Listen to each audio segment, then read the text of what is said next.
juga kok, kan ini ke TV. Oh iya, bener.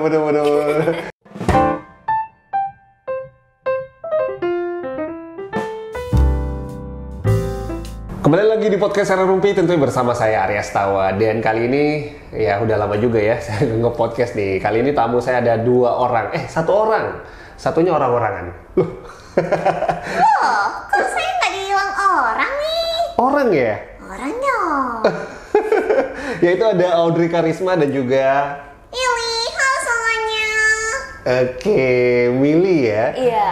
Oke, ini menarik sekali ya, karena Sobat Podcast perlu tahu juga, Audrey ini masih duduk di kelas 1 SMA, tapi baru masuk SMA, kelas 1 SMA, tapi punya daya tarik atau ketertarikan dengan apa istilahnya? Suara perut ya? Atau seni apa nih kalau istilahnya? Ventriloquism.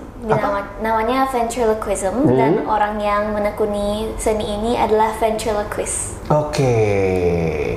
Kalau seringnya dulu sih istilahnya ada suara perut mungkin ya. Ada juga seperti itu ya. Oke. Nah, gimana ceritanya sampai Audrey tertarik nih?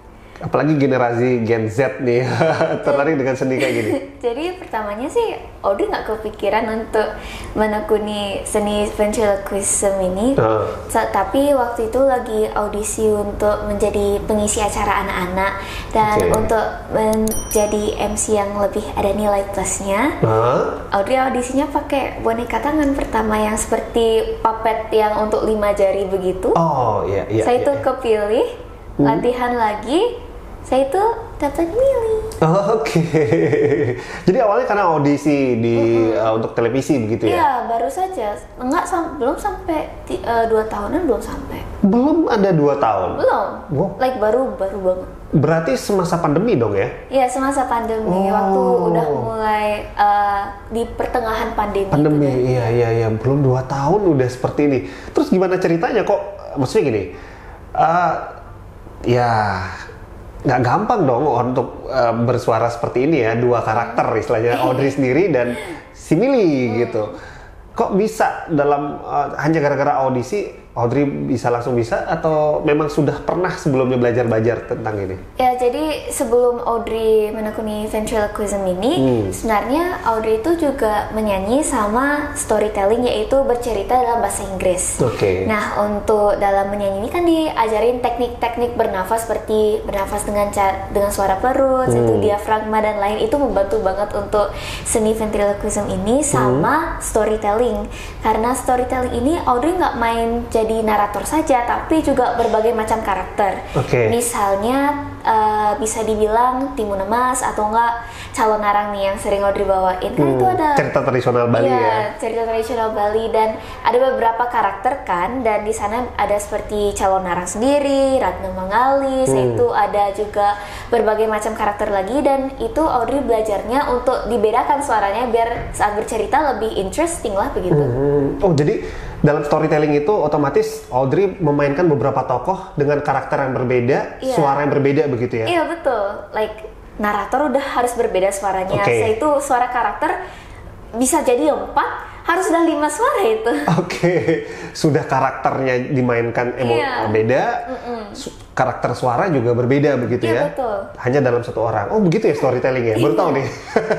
Saya pikir hanya storytelling itu hanya sebatas bercerita begitu tentang ceritanya, tapi juga memainkan dramanya begitu ya, dramatikal dari cerita itu ya. Karena storytelling itu kan sebagai form of entertainment. Jadi kita tuh men-entertain orang-orang yang lagi menonton gitu, dan cara untuk membuatnya lebih menarik ya harus ada sedikit actingnya lah. Dan dengan itu kita juga mengajak teman-teman semua yang menonton dengan belajar dari moral lesson atau amanat ceritanya. Jadi mereka itu bisa belajar sambil menikmati sebuah cerita. Iya. Wow, itu benar-benar ini cerita apa ya? Ini kalau kakak ya pernah ngedongeng gitu ya buat si buah hati. Kadang-kadang ya mungkin hanya bercerita saja gitu kan. Mungkin kalau ada tokoh tertentu yang harus diceritakan, ngubah suara sih kadang-kadang aja, mungkin lebih cenderung cerita begitu aja. Tapi ternyata dalam storytelling itu harus memainkan karakter benar-benar drama bener ya. Tergantung juga sih. Tergantung juga? Iya, soalnya ada storytelling yang seperti bisa dibilang solo acting, tapi juga ada storytelling yang cuman duduk mencerita mengajarkan anak-anak begitu. Like misalnya storytelling itu termasuk public speaking. Jadi kalau misalnya kita lagi belajar sejarah dan gurunya lagi menjelaskan tentang sebuah sejarah itu juga namanya storytelling. Oh, jadi jenis-jenis storytelling ini macam-macam begitu ya? Iya, like ada yang solo acting, ada yang juga tidak ada solo actingnya, ada juga story reading sambil membaca cerita gitu. Oh, mendongeng tadi, ya, kategori tadi berarti ya. Oke. Jadi ada jenisnya, ada solo apa istilahnya? Solo acting. Solo acting, kemudian ada yang non solo acting juga. Oke, non solo. Kalau yang tadi yang berkarakter itu? Kalau yang berkarakter itu bisa kedua-duanya, tapi karena Audrey itu lebih suka hal-hal yang lebih dramatis ya dibilangnya. Suka cerita tuh lebih suka yang ada improvisasinya Audrey. Audrey lebih suka untuk solo acting. Oh, dan itu akhirnya membantu Audrey menciptakan tokoh Millie nih. Iya, betul banget Kak Arya. Emang kalau Millie kayak gimana sih sehari-harinya? Kalau Millie sehari-hari ya tunggu Kak Audrey pulang sekolah aja. Oke. Jangan jujur gitu dong. Memang kalau yang pada saat audisi ada tuntutan nggak dari pihak yang mengaudisi atau memang benar-benar pure murni begitu dari Audrey sendiri yang menciptakan karakter Millie ini? Jadi ada sih sedikit bimbingan seperti feedbacknya bagaimana, apalagi karena ini acara anak-anak kan. Jadi harus sesuai dengan age demografiknya begitu. Tapi lebih banyak kreativitasnya Audrey sendiri seperti bagaimana karakternya bersuara, sama juga dengan bagaimana dia akan characterization-nya tuh bagaimana dia actingnya atau bagaimana tuh semua Audrey yang gitu ya. Audrey yang meng-create ya, hanya beberapa hal yang ada permintaan dari pihak Audrey. Pasti ada diberi feedback, bisa sedikit begini begitu ya digantiin sedikit. Jadi sebagian besar dari Audrey-nya. Tapi perlu sobat podcast tahu juga nih, terutama para remaja yang masih sekolah saat ini nih. Ini menarik nih, ada seni yang bisa dipelajari apa ya? Istilahnya nggak cuman hari ini cuman game saja ya. Tapi hal-hal yang seperti ini menarik buat dipelajari. Apa ya?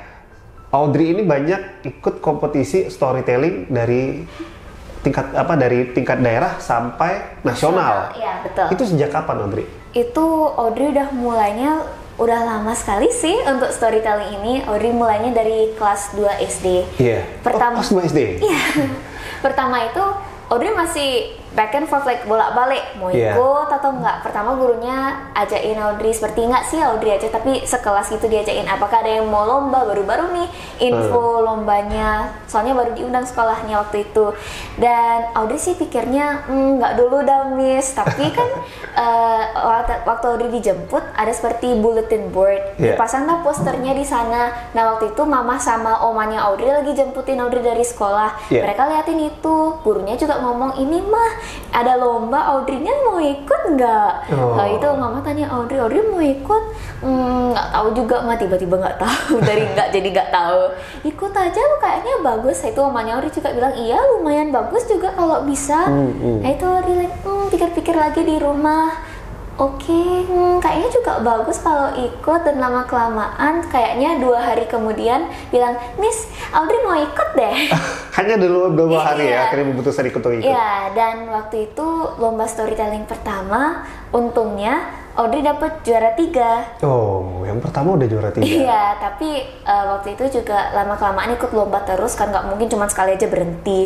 Jadi ikut lombanya dari storytelling ke story reading, dan itu kalah menang. Tapi as time went by, like lama-kelamaan itu ikutin lomba, juara 2, juara 1, kadang-kadang balik juara 2 lagi, dan terus sampai sekarang SMA kelas 1. Artinya dari juara itu semakin memotivasi gitu ya? Iya, memotivasi.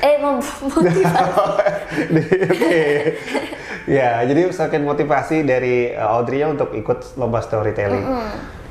Dari sekian, udah lama banget ya, dari kelas 2, sekarang udah SMA. Udah lewat 8 tahun. Iya, udah lewat 8 tahun. Nanti kalau udah kelas 12, udah 10.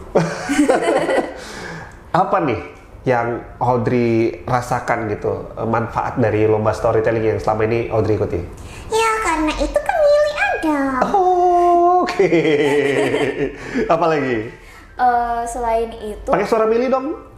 Ya kalau gitu Kak Audrey juga suka banget dengan acting, ketemu cintanya dengan acting. Oh, jadi suka acting, akhirnya kepengaruh. Dulu itu suka banget liatin di TV, apalagi kartun-kartun gitu kan.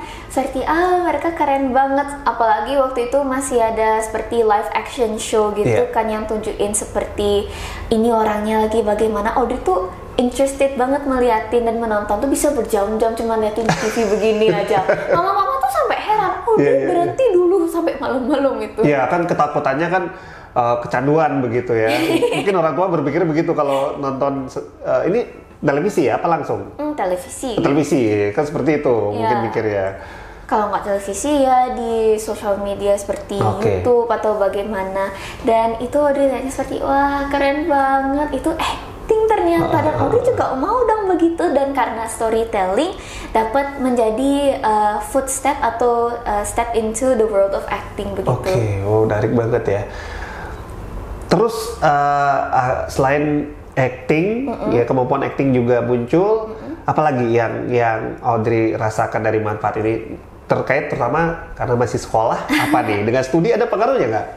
Ada banget. Apa nih yang membantu studinya? Kalau studi itu misalnya sejarah itu, pertama kan biasanya orang bilangnya, aduh sejarah tuh boring banget harus hafal-hafal yang begini. Tapi karena Audrey storytelling kan menghafal sebuah skrip tambah lagi dengan interpretasi kita sendiri. Jadi nggak mungkin kita cuma jeplak sama skripnya itu, tapi isi interpretasi kita sendiri. Nah karena itulah Audrey dapat menghafal atau mengingat hal yang lebih cepat daripada teman-teman yang lain. Dan selain itu dapat lebih bagus public speakingnya. Kalau misalnya presentasi, ada kan beberapa teman-teman Audrey seperti masih nggak percaya diri, nggak percaya diri. Nah, karena storytelling itu Audrey lebih lancar dia public speakingnya. Iya. Ini bantu banget ya secara kepribadian begitu kan, studi. Lebih ke soft skill gitu. Ya soft skill dan terutama betul tadi banyak orang berpikir bahwa sejarah itu mata pelajaran yang mungkin membosankan segala macamnya. Padahal itu asik banget ya. Kalau kita lihat kan ada story, ada sejarah. Nyatanya sekarang kalau kita lihat di YouTube orang nonton konten-konten sejarah tuh malah lebih excited, paling banyak viewsnya kan. Karena itu lebih interested, mereka tuh peranin karakternya sendiri seperti orangnya nanti bagaimana dalam ceritanya nih, tambahin kata-kata mereka sendiri. Betul. Jadi kalau misalnya baca dari buku aja bisa juga sih excited mainin scene-nya di dalam kepala, tapi beberapa orang tuh pikirnya cuma baca aja sampai selesai dan udah selesai ya lupain gitu. Artinya nilai plusnya juga memahaminya lebih mudah ya dengan storytelling ini ya. Apalagi misalnya nilai-nilai seperti di PPKN dari pahlawan-pahlawan yang membantu kemerdekaan itu kan kita belajar tentang nilai patriotisme, nasionalisme. Itu lebih cepat menangkapnya dari mana dia bisa gini nilai-nilai tersebut. Karena tadi pengkarakteran dari tokoh-tokoh yang biasa storytelling yang Audrey lakukan gitu kan, betul. Itu jadi cepat memahami itu. Iya betul. Oke. Boleh dong Mili kalau suka makan apa? Kalau Mili ya sukanya makan sih. Dari tadi lapar. Audrey makan. Ya nantian aja. Oke, terakhir kalau misalkan dalam lomba storytelling itu Mili ikut nggak? Atau hanya sebatas Audrey aja? Kalau storytelling sih, Audrey belum pernah coba bawa Mili. Iya. Wah, kok gitu sih? Ya karena susah. Oh gitu ya. Masalahnya bukan sih masalah. Cuman kalau storytelling itu kan kita menggunakan seluruh badan kita untuk bergerak, untuk menceritakan seperti kita jalan ke sini, jalan ke sana, menggerakkan kedua tangannya kita. Dan kalau misalnya Audrey itu pakai Mili, nanti lebih susah. Soalnya pertama, Emily itu harus ngomong kata-katanya. Saya itu minus tadi satu suara untuk karakternya. Kalau misalnya dia itu kecil, saya itu nanti harus saat bercerita pasti harus jangan denger ya. Jangan denger dulu. Harus dia buka gitu loh. Harus dibuka, saya tuh pakai lagi, pakai lagi gitu. Oh iya. Nggak dengar kan? Hilang apa sih? Ya, lebih baik nggak denger lah. Lebih baik, nggak usah. Nah, mungkin Audrey juga sempat menyaksikan gitu ya di beberapa kompetisi semacam Got Talent gitu kan. Iya. Baik di barat ataupun di Indonesia nih yang menggunakan tokoh-tokoh seperti ini. Mereka bisa menceritakan sebuah ya mungkin storytellingnya juga bagus ya. Iya. Mereka bahkan membawa pernah saya nonton itu yang Indonesia itu 2 tokoh bahkan yang dimainkan artinya 2 tokoh seperti Millie, 1 dari seperti Audrey begitu. Dan mereka membuat sebuah storytelling cerita begitu. Ada kepikiran nggak membuat seperti itu? Kalau menurut Audrey ya itu karena kebanyakan bisa dibilang di satu tempat. Iya, oke. Nggak bisa begitu. Jadi untuk sementara mungkin nggak. Kalau untuk ini misalnya lomba-lombanya itu online dan di allow cutting gitu, baru aja milih. Tapi kalau misalnya live, saya tuh no cut atau 1 take video aja, Audrey masih belum berani. Karena menurut Audrey storytelling tuh ada berbagai macam cara, tapi Audrey paling sukanya pakai solo acting tuh sebelumnya. Jadi lebih suka berekspresif sama berjalan-jalan dan juga menggunakan seluruh body. Jadi menurut Audrey kurang cocok kalau pakai stylenya begitu. Kalau untuk Audrey-nya ya, Tapi banyak kok Audrey liatnya yang bisa diam di satu tempat tapi bercerita, tapi dia bagus banget gitu. Jadi mungkin itu karena Audrey saja yang nggak terlalu suka stylenya gitu. Iya, mungkin sekali lagi setiap orang kan punya gaya sendiri ya untuk menampilkan karya atau kompetisi yang dia ikuti. Seperti Audrey storytelling, senangnya solo acting misalnya seperti itu. Tapi Millie nggak terganggu lah ya. Tadi udah nggak dengar kan? Juga kok kan Millie ke TV. Oh iya, bener. Di televisinya ya, Millie-nya ya. Iya. Oke, ya. Audrey, terima kasih banyak nih udah sharing dengan tentunya para pendengar podcastnya Arya Rumpi. Dan semoga Sobat Arya Rumpi ini bisa menjadi sebuah inspirasi, terutama bagi sobat yang masih remaja di sekarang. Sekali lagi ya, banyak seni yang bisa kita pelajari, salah satunya yang ini nih. Ventriloquism. Iya, betul sekali. Dan sekali lagi terima kasih Audrey untuk waktunya. Sobat Podcast, sampai jumpa di episode berikutnya tentunya dengan cerita saya yang lainnya. Dadah.